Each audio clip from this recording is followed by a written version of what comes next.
Assalamualaikum warahmatullahi wabarakatuh.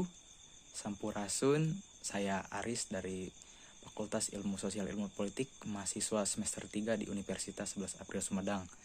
Pada kesempatan kali ini, saya akan mempresentasikan materi faktor-faktor yang mempengaruhi sistem dalam ekologi administrasi negara. Oleh karena itu, mari kita langsung ke materinya.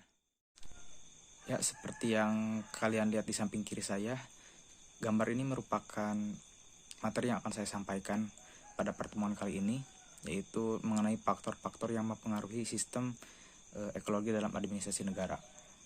Ada 5 faktor ya. Yang pertama adalah keadaan penduduk, yang kedua struktur sosial, yang ketiga adalah sistem ekonomi, yang keempat ekologi, dan yang terakhir adalah sistem politik. Baik, kita langsung ke faktor yang pertama, yaitu mengenai keadaan penduduk.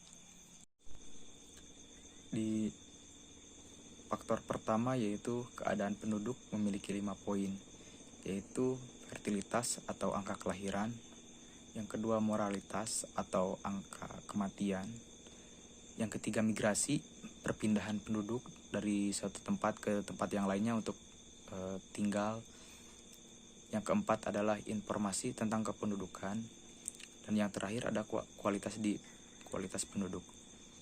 Baik, di poin pertama yaitu fertilitas atau angka kelahiran. Fertilitas merupakan yang menunjukkan angka kelahiran yang sesungguhnya di Indonesia. Di fertilitas ini ada faktor penunjang dan juga faktor penghambat di tingkat kelahiran di Indonesia. Faktor penunjangnya yaitu yang pertama adalah pernikahan usia muda, lalu besarnya angka kematian pada bayi, yang ketiga penilaian yang tinggi terhadap anak, yang keempat adalah tumpuan pada hari tua bagi para orang tua, dan juga ada faktor penghambat yaitu keluarga berencana, undang-undang perkawinan yang menetapkan batas maksimal 2, lalu penundaan usia pernikahan, dan yang terakhir adalah peraturan tunjangan anak pegawai negeri. Selanjutnya, faktor kedua yang mempengaruhi pertumbuhan penduduk adalah kematian, atau yang disebut dengan moralitas.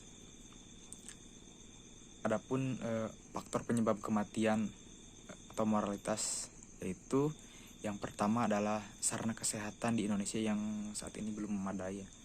Yang kedua, tingkat kesehatan masyarakatnya itu masih rendah.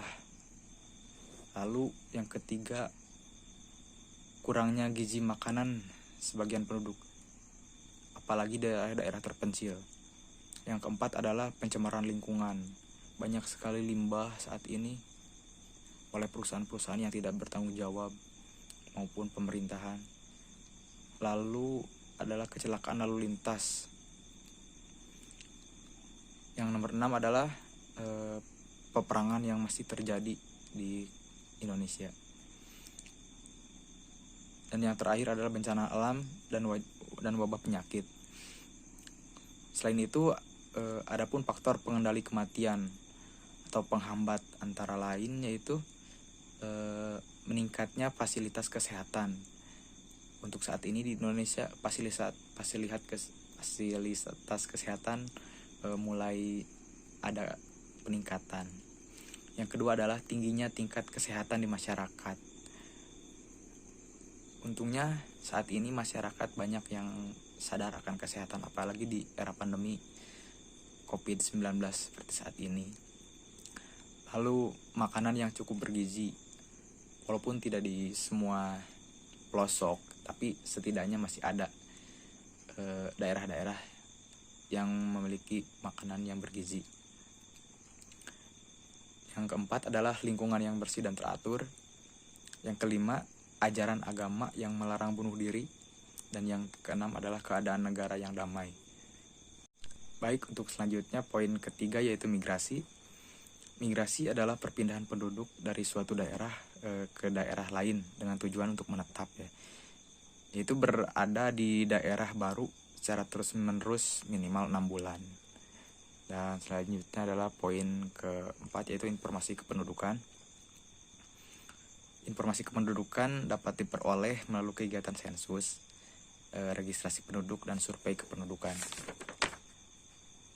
Lalu selanjutnya adalah kualitas penduduk. Beberapa parameter yang dijadikan acuan untuk menentukan kualitas penduduk adalah pendidikan, tingkat kesehatan yang dapat dilihat dari tingginya angka kematian bayi dan tingginya angka harapan hidup. Faktor kedua yang mempengaruhi sistem ekologi administrasi negara yaitu struktur sosial. Di sana ada keluarga atau suku, dan yang kedua adalah sekte agama. Ya, struktur sosial dan kelas sosial yaitu bentuk kelompok dalam masyarakat, seperti keluarga, sekte agama, partai politik, koperasi, atau kelas-kelas sosial yang lain-lainnya. Faktor yang ketiga yaitu sistem ekonomi. Kehidupan ekonomi adalah tingkatan produktivitas penduduk yang tinggi dikarenakan pengaturan institusional yang rapi yang mendorong seorang untuk bekerja. Dalam sistem ekonomi itu ada yang pengaruh langsung dan juga pengaruh tidak langsung. Ada beberapa poin dalam pengaruh langsung, yaitu konsep komoditi atau tenaga kerja dianggap sebagai barang dagangan yang harganya berupa gaji ataupun upah. Yang kedua adalah konsep kebebasan memilih. Dalam administrasi negara, pegawai menjual jasa-jasanya untuk mendapatkan bayaran yang terbaik. Lalu yang ketiga adalah konsep kebebasan kontrak. Di pasar orang bebas untuk melibatkan diri pada kontrak untuk membeli atau menjual barang dan jasa-jasa menurut syarat yang disetujui. Yang kedua adalah pengaruh tidak langsung. Dalam pengaruh tidak langsung yaitu adalah kemajuan industri.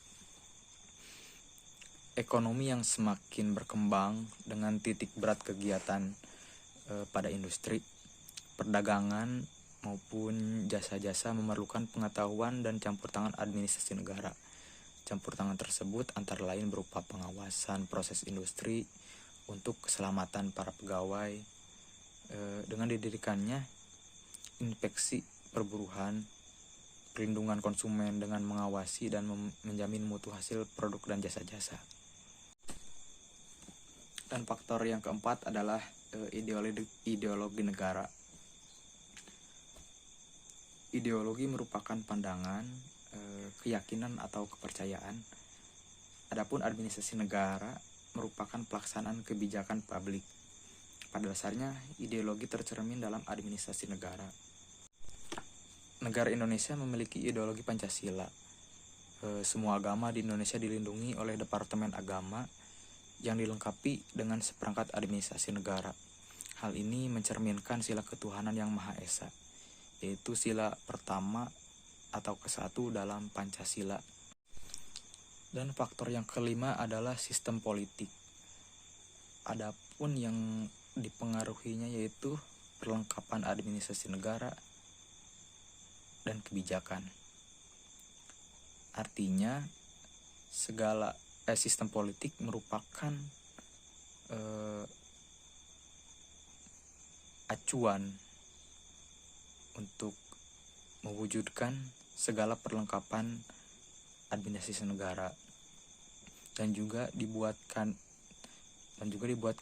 seluruh kebijakan yang legal di Indonesia ini.